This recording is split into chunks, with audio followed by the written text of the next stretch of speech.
Gab Sutton, give us your 1 to 24 for League 2 next season. 124, well, starting off with MK Dons, they're my title winners this season. They found top three form after Mike Williamson took charge in October, and they've made signings that are going to make them tougher in big games. Second spot is Notts County. I think they've got a really exciting attacking identity, and they've added defensive strength to that. Doncaster Rovers in third for me after they found incredible spring form last season to jump from 20th to 5th, which is an extraordinary run.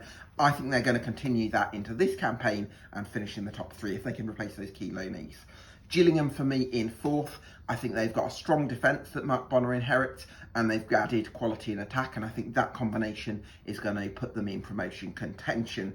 Carlisle United, I think, have got a good squad as well. I think John Mellish and Callum Guy are going to be key to their promotion aspirations, but just miss out on the top three for me.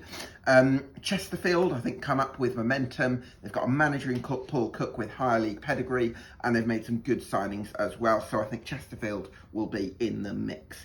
Port Vale for me, I'm not 100% on Darren Moore, but I am 100% on the signing of George Byers.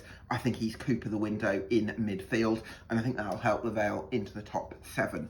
Just missing out Wimbledon. The key for me is whether they can replace Ali Al-Hamadi, who left in January, with a set of strikers they've got up top, including Joe Pigott. Can he make that jump to step up? And they've also lost Jack Curry at left back, which could hurt. But Wimbledon just missed out for me. Tranmere Rovers in ninth. They found top 10 form since Nigel Adkins got the permanent job in November. They've only really lost to Rob Apter. He's going to be a big one to replace, but if they can, I think they could be in the playoff mix. Grimsby Town get round off the top 10 for me. I rate David Artell very highly, and I like the signings of Cameron McJanet and Jason Svan Thorson, but a lot of rebuilding work to be done there at Blundell Park after a 21st place finish last year.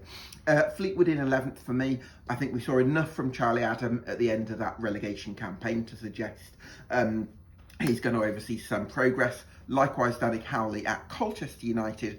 I think they'll round off the top half after some smart recruitment following a relegation battle last year.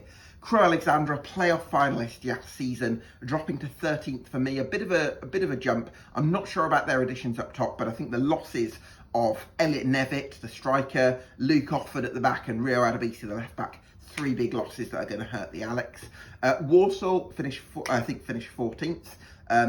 They did achieve their highest finish since 1920 not since the 1920 season, not since 1920, under Matt Sadler, but not enough to quite convince me despite the additions of Tommy Simkin and Connor Barrett. 15th for me, Bradford City. A lot of people will fancy them to finish higher, but the age profile of the squad does worry me a little bit. So 15th for me, Bradford City. 16th, Barrow. I'm anticipating a drop-off after the loss of an excellent manager in Pete Wild, and I'm not sure that, I think the jury's out on Stephen Clements after a so-so stint at Gillingham. 17th for me, Bromley. They won the National League playoffs last season, and I think that spirit and cohesion is going to keep the Ravens up, but I don't think they'll have the quality to do much better than that. 18th for me, Swindon Town. Too many question marks over them structurally for me to really get them behind them, despite their size at this level. 18th for me, Town. 19th, Salford City. The goalkeeper they've signed, Matty Young, on loan from Sunderland, definitely one to watch. Supposed to be better than Jordan Pickford was if you listen to Darlington fans, but a lot of rebuilding that work there at Salford and a few structural question marks. Same for Cheltenham, who I've got in 20th. They've recruited players that Director of Football Gary Johnson or Michael Flynn knows, but I think that can be quite limiting as a recruitment process. So 20th for me for the Robins. 21st for me, Newport County. I'm not sure how the stylistic transition is going to go under Nelson Jardim, who's very much unproven as a coach.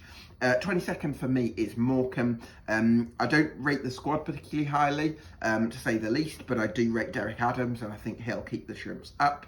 23rd for me, Harrogate Town. I think they'll go down because I think the spine's very much in question. They've not got an aerially dominant centre-back. They've not got a midfield general who I think can run games, and they've not got a striker who can put the ball in the back of the net. And given that I'm not expecting Harrogate to make any more signings, apparently.